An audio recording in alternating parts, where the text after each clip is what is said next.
আসসালামু আলাইকুম বন্ধুরা, আজকে আমাকে রাব্বি একটি সানগ্লাস গিফট করলো। তো সানগ্লাসটা কালো, তো কালো সানগ্লাস আমার খুবই পছন্দ।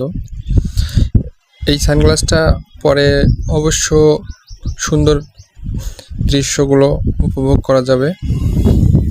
তো মাশাআল্লাহ, তাকে এই সানগ্লাসটা গিফট করছে তার বাবা, সে আমাকে গিফট করলো। তো তার এই গিফটটাকে আমি সদরে গ্রহণ করলাম।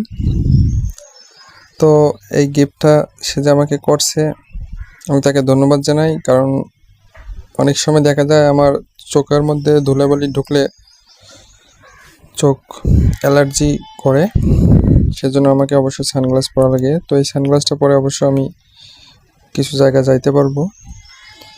তো আমার সানগ্লাস আছে, তারপর আমার এই সানগ্লাসটা অবশ্য ভালো লাগছে। ধন্যবাদ তাকে, অনেক ধন্যবাদ।